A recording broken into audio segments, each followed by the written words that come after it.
Today I'm joined by Mark McKoy. Mark is Olympic champion 1992 in the 110-meter hurdles. Further achievements, next to being an Olympic champion, triple Olympic finalist, 5-time Olympian, world indoor champion, 3 times Commonwealth champion. Welcome, Mark. It's a pleasure to be here. Mark, as a Canadian, how do you get into 110-meter hurdles? Just bad luck. No, actually, Canada is not known as a track and field powerhouse, as you probably know. But back in the day, in my early stages, one of the best sprinters and one of my best friends, still to this day, in Canada, was in my high school. So I was always getting beat, and didn't like coming second all the time, or third or fourth. So I decided to find another outlet, and my coach suggested that I do hurdles. And the reason he did that is because nobody did hurdles. So it's pretty easy to make the team that way. So it's not something you get up in the morning and, decide, I want to jump over these 3.5-foot barriers at full speed. But it was just sort of a way of getting some early success in the sport that I love to do. And at what age was that? I was 16. 16. Yeah. Okay. And you started track and field at the age of? I was always, there's 2 things I did. I was brought up in London, England. Mm-hmm. So it was soccer and running, and it's mostly cross country at that time. So I used to do all types of running events or different distances.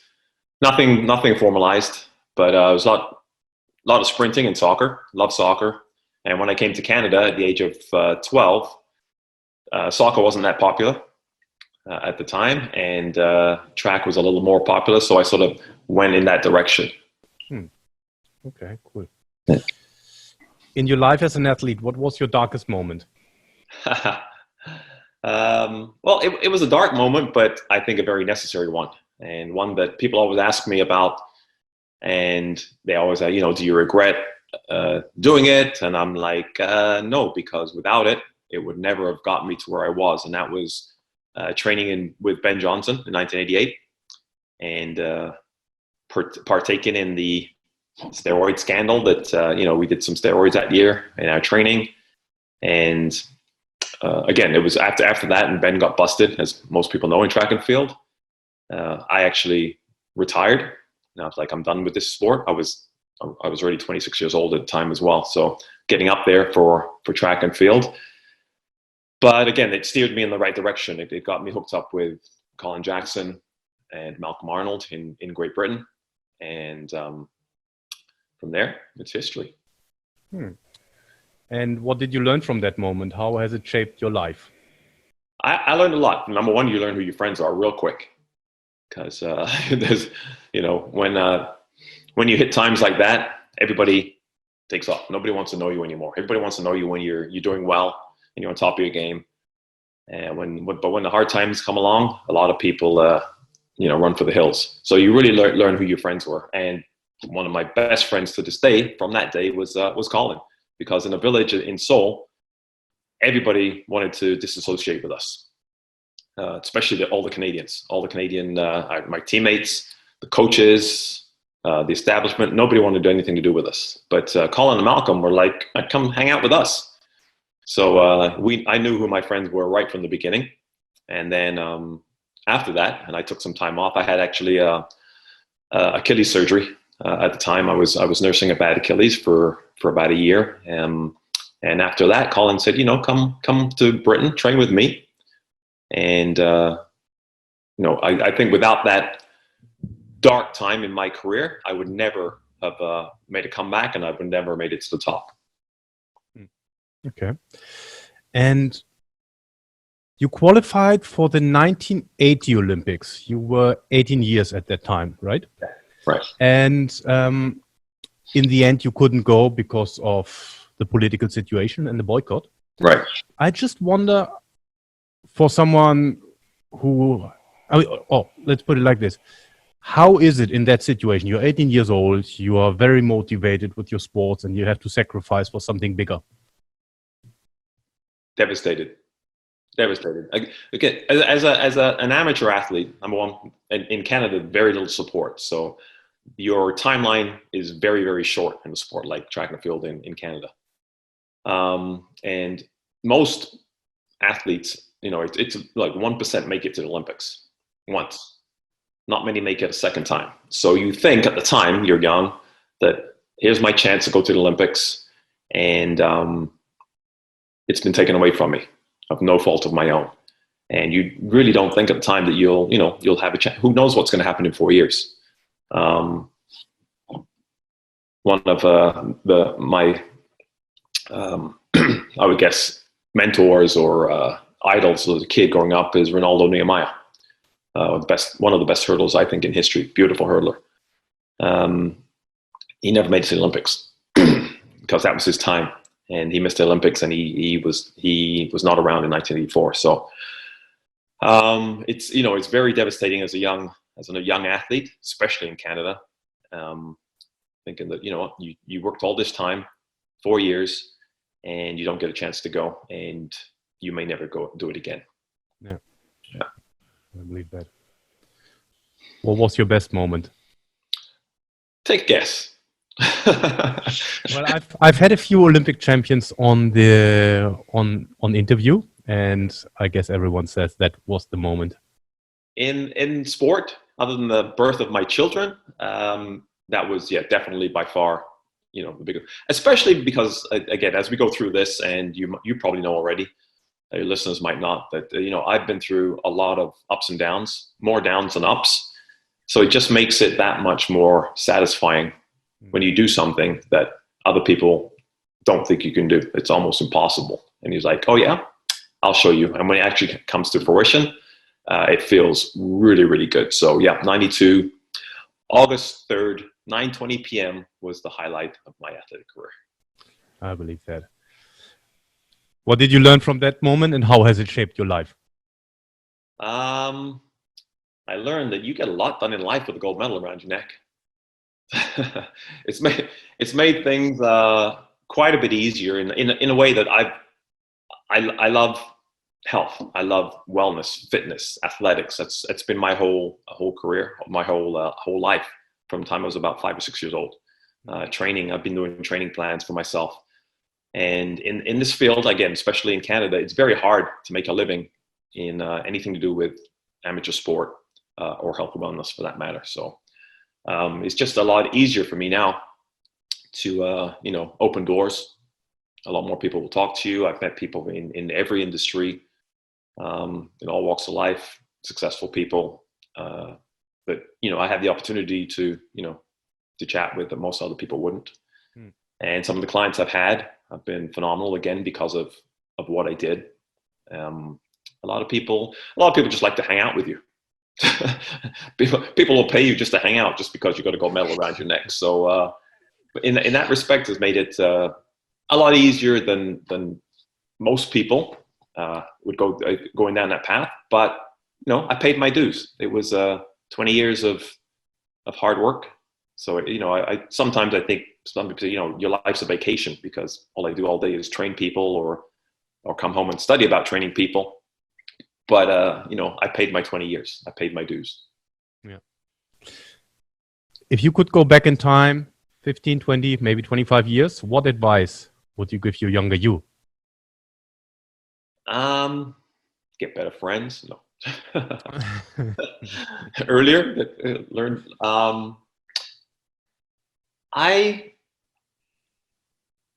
I was quite happy with the path that I took. I think that there's not much I would have changed. I tell the people, that the youth I tell today, I do like to go to schools and talk to kids, because I think that's where you can have the most impact. And I tell them that number one thing is the environment that you create for yourself. Everything in life's a choice. I always tell them, you get everything you want. Oh, sorry, let me rephrase that. You get everything in life you deserve, not what you want. A lot of people want a lot of things, but not willing to pay the price. And when you're standing on that starting line, if you just want it or if you deserve it, if you've done the work. So make good choices, hang out with the right people, and you can get anything you're willing to work for. Then a tricky question. You talk about deserving it. Mm-hmm. Colin Jackson is probably one of the best hurdlers ever. In my opinion, best ever. Lived. Yeah. He was never Olympic champion. Didn't he deserve it?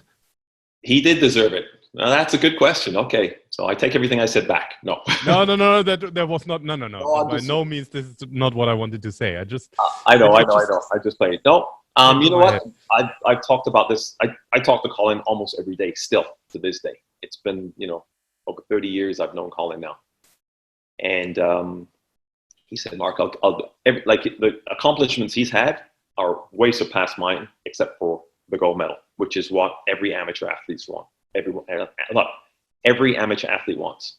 And he said it in interviews. I've been online, and even he tells me himself that number one, he was unfocused for that race. He took everything for granted. He said he was so good, and he was in '92. It was probably the best shape I've ever seen him in, and he knew it. And I think he took it a little bit for granted going in there, and made a mistake because of that. So, yeah, he deserved it. And the year after, broke the world record, won the world championships, broke the indoor world records. He had more sub-13 second runs than any other hurdler in history. So he did get a silver in '88, but he did deserve to have the gold. Sometimes in life, shit happens. Yeah. Okay. Another question I need to.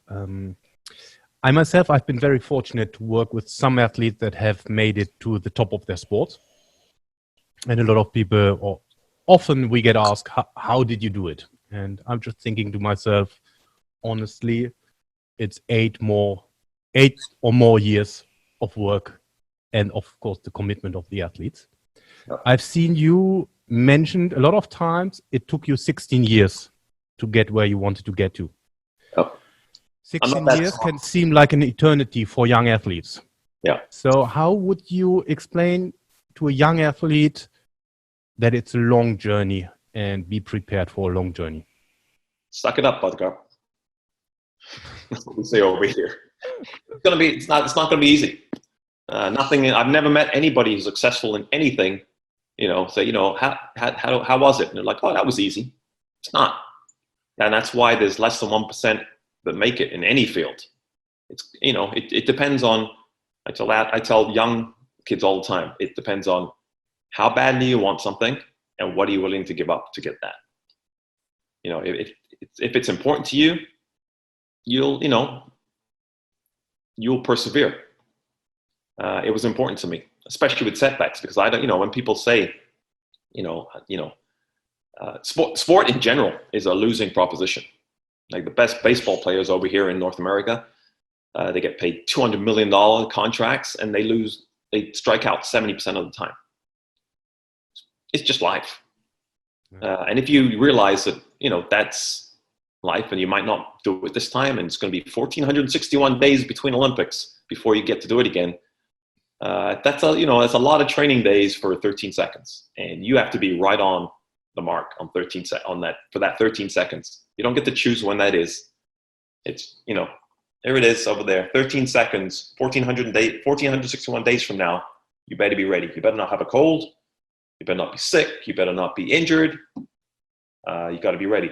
So as long as you prepared up front, that even if you do everything, AKA Colin Jackson, and get ready for that day, might not happen. You might have to wait another 1,461 days. Yeah. Depending on how badly you want it. I wanted it pretty bad.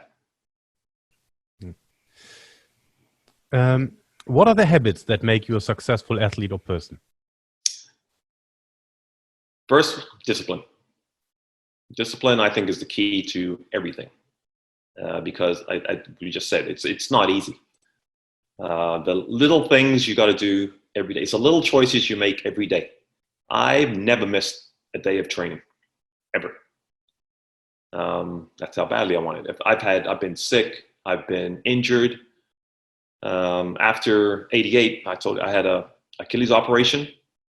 I had somebody pick me up from the hospital. I went into the hospital at 9 o'clock in the morning. They were finished by like 11. Got on my crutches. I went straight to the track. Most people don't do that. It's again, the little things you do consistently every single day. It all comes down to the discipline doing it, not making any excuses. I heard a great quote. Can't remember who said it, but it says, if you want to be successful, do what you say you're going to do, when you say you're going to do it, the way you say you're going to do it. So here in Canada, if it's snowing, Wales was even worse because there's no indoor facility when we train there in Cardiff. So if it's 5 degrees, -5 degrees, I actually just Googled it. Wales has the most rainy days in Britain. I was training in Baton Rouge, Louisiana, which is like the sunniest place in North America, to the rainiest place in the world. And we were out there every day. We looked outside. If it was raining, we went out. If it was snowing, we went out. There's no excuse. If you know you have to do a certain training session, I don't care if and I tell my young athletes this all the time. Don't tell me what you're going to do. Show me. I know within a couple of days if you're going to make it or not as an athlete. I did a session the other day, two young tennis players. They were like, okay, Mark, we want to train you. I have no time. I got a full roster of people I train. And I go, we really want to do we need some speed work. We need some conditioning. And I broke down. I said, okay, you know what? I'll meet you at 4 o'clock at the gym and I'll assess you and we'll see what you need. They showed up at 4:10. I just walked out. And these are some of the best tennis players at their age in Canada. I'm like, I don't care. You don't want it bad enough. So do what you say you're going to do, the way you say you're going to do it, when you say you're going to do it. And that way you will persevere.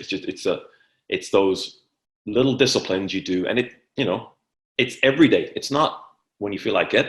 It's not for a month or like people ask me, how long does it take? It takes as long as it takes. People ask me, for diet information. How often a week, you want to lose weight? How often should I work out? I'm like, only the days you eat. Any other day you don't have to work out. Nobody has a problem getting up in the morning and having a shower, brushing their teeth, eating food. But workouts like, let me see if I can plan it into my day. No, you don't have a choice. If you have goals, whether it's fitness goals or athletic goals, it's small disciplines every single day until you reach that goal. Pretty simple. I also saw in an interview you said you got certain traits from your parents that have nothing to do with sports and that are universal. What are these traits? I mean, you elaborated on discipline. Yeah, no, for sure. Because I always used to think, people ask me like, most people, especially over here in North America, you think of, if you look at football players or basketball players, I just came from a meeting the other day with, the father's a basketball player, the son's a basketball player, 3 of the sons are basketball players. The mother was an athlete. Like it runs in the family. The father's a quarterback, son's a quarterback. I'm not sure if the Europeans, the Mannings, famous quarterback family, father, son, brother. They all do sports. My family, I got 5 brothers and sisters. Not a single athlete in the whole family. My parents, not even come close to being athletes. Nobody was interested in sports except me. So like, where did you get that from? Where did you develop the discipline and the drive from? And I would say that my father was a workaholic. We went from Guyana, where I was born, to England. He had 3 jobs, and it was, discipline of working, providing for us, and, learning. He was always reading. When I was bored, he would say, Mark, go read a book, which I never did, by the way. But he was always learning, and he was always working. And my mother was the disciplinary. It's like, you start something, you finish it. You put food on your plate, you're not getting up from the table till you eat it. You take guitar lessons, you don't like it anymore, don't care. You're going to keep going until the lessons are finished. So I got that discipline that, never quit, you don't have the opportunity to stop until you finish what you said you were going to do. And that's where I get those two very important traits, I think: the work ethic and the perseverance and discipline to finish what you start. Hmm. Yeah. And then I have an interesting question, at least for me, it's interesting. There's always this debate on nature versus nurture. And you just mentioned your parents were not into sports, your family also not. But No. I also saw at the age of 10, you already started making training plans for yourself. Yeah. So where do you think that love for sports came from? I mean, growing up, I'm the second youngest, so my brothers loved watching sports. I mean, we all played sports like soccer and stuff when we were younger, but nothing serious. We always watched the World Cup. We always watched the Olympics, and I guess I'm a little ADD. I can't sit still. I like to move. So I just, I saw these things as a young. I have a scrapbook I found the other day because I was just moving. And it was from 1971, I think, 1972. And his first page, a picture of Arnold. So, here's me. I wanted to, I was doing my setting. And I remember having a big chart on my wall with, how many push-ups I can do, how many sit-ups I can do, how many squats I can do, how much running I did that day. And I would, I just loved doing it. I just love sports. I love moving. I wasn't actually particularly good at any sport. I was average. When I came over here in grade 9, which I was about 15 years old, just after I came over here, I tried a bunch of the North American sports and really wasn't good at any of them. So I just think it was, I love sports. It's just a matter of finding what sport I wanted to do and what sport I can do well at. Okay, cool. Do you have a morning routine? I do. I'm very routine oriented. I always have been. Discipline. I guess, yeah. It just, I find, and again, I love, now is a little bit different than when I was younger. I read all the time now. It's a lot easier to access information on the internet now. I do a lot of research on anything to do with nutrition and health and fitness and wellness. That's what my mornings consist of. But I start my mornings the night before. Because I find, and the research I've done, is that we get caught up in, wasting energy in making unnecessary decisions. Things that are, stupid, like what to wear, what to eat, like things that clutter up your mind so you can't focus on what you want to do. So I do all those things the night before. So I have a calendar and a list of things that I need to do, and I set that all up the night before. I do big rocks. I do all the big things first. And a lot of people, they do a little emails and they do their, they read the paper, like listen to the news or whatever it is. And I'm like, no, I want to do all the things that are important once I have the energy. And then I'll fit in all the other things later. So I set up my calendar. I set up my to-do list with the big things first. I always, sleep is the most important thing for athletes. Like this is something, I don't know, sometimes I look back and like, how did I ever accomplish what I accomplished? Because the things that I know now, I could have been a Colin Jackson. I could have been good. But so sleep, number one, people are always saying, like, it drives me nuts, especially here in the gym industry. I can't stand personal trainers. They always talk about, oh, you're overtraining. Or young athletes for that matter. I can't do this or that workout. I got to take today off because I'm overtraining. No such thing as overtraining. Nobody's even come close to overtraining. So, throw that crap out. That's an excuse for people who are lazy, don't want to work out. Trust me, I train athletes now, and I train with 3-4 athletes. And the way I do it is I train with them. I don't give them programs and watch them. I train with every one of my athletes, and they're like, in their 20s. And I do the workout with the first guy, then I do the workout with the next guy, and they're going home and resting for 3 days. And I go so I'm doing 3-4 workouts a day, and I'm 60. I'm like, and these guys are telling me that they're overtraining and they're 20. Yeah, they have no idea what training is. Trust me. Unless you do track and field, you have no idea what training is. I don't care what sport you do. So I set up my day. I'm a little harsh sometimes, aren't I? Athletes don't like me very much. Don't care. So yeah, I set up my routine at night. I make sure I have all these trackers on that I use to track my sleep. So I make sure I get enough rest. I get my water bottle. I always get up in the morning. First thing I do in the morning is drink a liter of lemon water. Go on.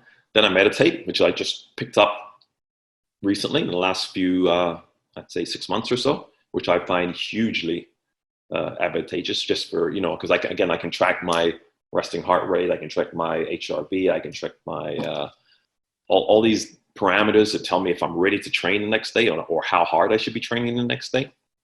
Then I get up and I put the coffee pot on and I make my coffee as I shower and get ready. And depending on the time of year, in the summer or the spring and summer, between April and September, grab my coffee and I head to the track. And then I start working out with different athletes.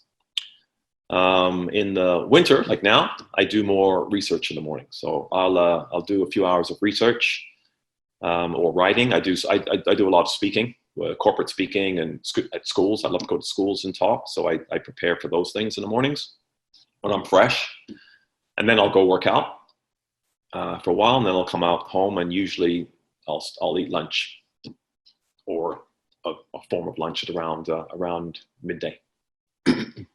So that's my daily morning routine. How was it as an athlete? As an athlete, again, depending on what we're doing, generally, it depends on the time of year, because it's in the fall you do more training than you do in the summer, volume-wise. So in the fall, get up again. Coffee is my I drink too much coffee. Maybe one of my bad habits, but I'll get up and I'll drink coffee, and usually head out training. Probably not when I was competing, and I stayed a lot with Colin in Britain. We didn't go that early. We'd probably go to the track around 9 in the morning. We'd do a workout, head home, have lunch, go home, go back out and go to the gym in the afternoon, and then come home and eat. We didn't do very much. I think that's another thing, is the reason why people say they overtrain is because they just don't recover, because they're hanging out with their friends and they're on video games and they're all over the place doing stuff. And it's like, all we did was train, eat, sleep. There was no social time. There was no time for anything else. We'd review training videos when we did them. We would just talk about training, how to manipulate training, how the training sessions, just discuss the different aspects of training and how to make it better. And that whole life was consumed around training in some form or fashion. Yeah. Okay, cool. How do you prepare for important moments? Important moments? Well, if it's birth of my children, I usually drink a lot. But I'm guessing you're talking about competitions or important events. Yeah. Okay. Any important moment? Any important moment. Well, back in the day in competition, I was a little different than everybody else, which is what I like, because I didn't want to be the same as the rest of the athletes, because most athletes don't win. So I'd always do the opposite. My routine, if I was going to compete in one of the Grand Prix meets in Europe, depending on if there was 1 or 2 rounds, like sometimes they have, a heat and then a final, or sometimes they go straight to the final, depending on the sides of the meet. If there was like a regular Grand Prix meet and it was going to be one final late at night, I'd get up. I always get up at 6 in the morning. I like to get up really early. And I'll, again, have a coffee or 10. And then I'd go to the track and I'd do a full workout. So I'd warm up and I'd run like I was running a heat, because I don't like to run one race. I run better on my second race. So on one of those days I'd go and I'd, usually do a full warm up and either do a full flight of hurdles or, some starts over at least, 4 or 5 hurdles. Go back to the hotel, drink more coffee, and then seriously, before training, I'd usually drink easy 20 cups of coffee. In the Olympics, I probably drank about 40, but and that's also because I don't eat. So it's also, helps to stave off some of the hunger, because I've found, and I've experimented with it over the years, that it doesn't matter even if I eat at 6 o'clock in the morning, I still feel sluggish at 9 o'clock at night. So I don't eat at all the day I compete. So I would, Nothing at all? Nothing at all. I don't even drink water. No water, no food, just coffee. That was it. So, again, I'd go back for the Grand Prix meet. If it's a one-off, I'd go back in the afternoon. I usually get to the track 2.5, 3 hours before the race. It takes me 2 hours to warm up for a race. So I'll get there probably 3 hours before, put on my headset, listen to some music, get in the zone, and start warming up, and then compete. On like at the Olympics, there's 2 days: heats, quarterfinals on one day, semifinals and finals on the next. Heats were early in the morning, like 10ish or so. So I'd get up early, have a couple cups of coffee, go on the track, run the heat, come back, have some more coffee, go back to the track, run the quarterfinals, come home. There wasn't really even very much time in Barcelona, because the quarterfinals are late. By the time you get back to the village, it's pretty late, and you want to get to bed. So maybe grab a quick bite if you can, and get up next day, more coffee. Basically, it's hanging. That's the hardest day, because you're hanging out the whole day, because the heats and the finals are an hour apart at night, or 2 hours apart. So heading to the track, we didn't start till about 7. So I'd hit the track like 4. And again, getting ready, put on my headset, and then start warming up for the semifinal. Not much you can do in between semifinals and finals, because by the time you get back to the warm-up track, you have 45-minute turnaround time. So you just sort of limber up, stay warm, and then head back from the final. And your preparation for the 1992 Olympics. In 1984, you were the unlucky 4th. Yeah, a lot of that. In 1988, I think you came 7th. Yeah. And 92, you won. Yeah. So how did the preparation change from 84 to 88 to 92? Well, the immediate preparation, did you approach it differently? 100%. Like, it was really simple. After I started training with Colin, and I went to Britain in 1989 after my operation. I was off for about a year. Then I started training again. I actually started to hurdle. I know that sounds funny. A lot of like over here, there's not that many hurdlers to train with. I did go down to the States. I started hurdling a little bit more. Probably in 1986 is when I started to pick up the pace on hurdling. I used to train with the sprinters. It's more fun. I used to go out there. We do start. That's why my start was so good. If you notice from any of my races, I was always known for the start, not so much the finish. But it's because I trained with sprinters all the time.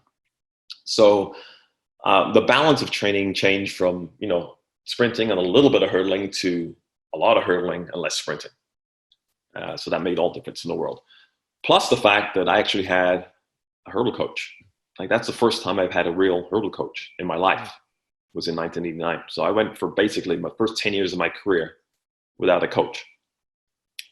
And Malcolm completely changed. But it's really funny. I should say he completely changed the way I hurdle by changing my trail leg by 1 inch. And that completely changed, my hurdling dynamics and my my stability and my balance of going over hurdles. It's quite impressive that you can come to number 4th in the Olympics, or even Olympic final in 88, without having a dedicated hurdle coach, right? Yeah, no, again, because I couldn't find one. It's not like, I didn't try. I've had, some input here and there, but to have a coach like Malcolm was my coach from 89 until I retired. Like, he was my coach. I guess the biggest impact I mentioned before, Ronaldo Nehemiah. For anybody who don't know, he used to be the world record holder back in the day.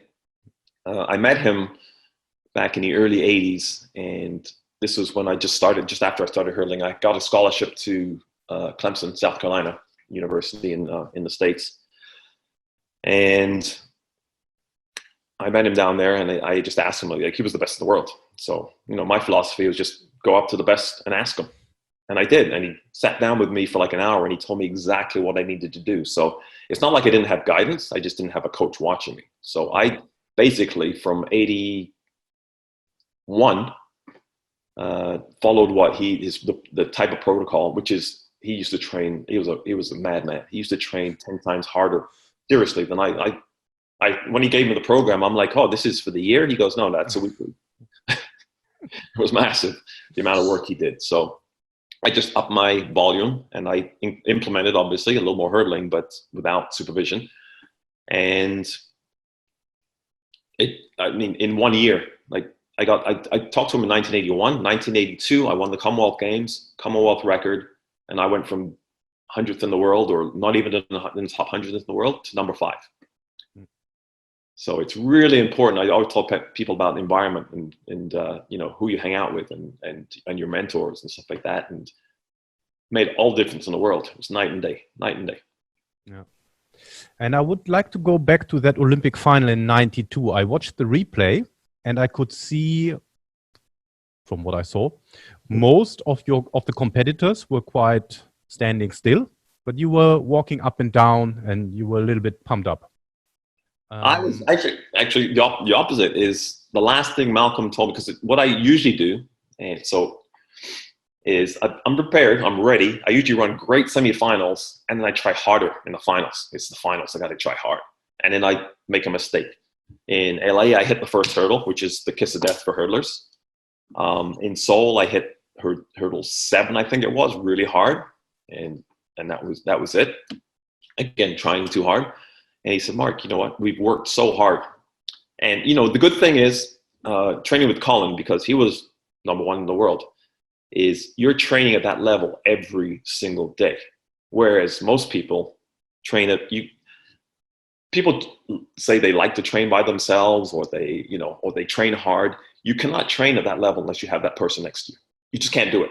I've tried training by myself, even after the Olympics, after '92, at that level, when Colin's not around, and I can't do it, no matter how much you try to push yourself. But when somebody's beside you, and he's the best in the world, and he's pushing you day in and day out, I always say, if I went to a race, like to one of the Grand Prix meets, and Colin wasn't there, it was like a day off. It was like, didn't have to put my spikes on, because it was so easy. So Malcolm said, you prepared so well. Just do what you do every day. Don't try any harder, just relax. So I was walking back and forth, pacing myself to calm myself down. Okay. It's like, don't get excited. It's just another race. You do this every single day. And if you did see you did watch the Olympic, the final from Barcelona, if you look at the start, I was the only one on the starting box that didn't move when the gun went. So every other person on the first false start, everybody left the blocks except me. Because I didn't see that. Okay, go back and check that out. Yeah, if you look, I just got up and walked backwards. Everybody else was thrown off by the guy who false started in lane 1, but I could see him from lane 4. But that's because I was calm and relaxed. I was just waiting, because I had my share of false starts.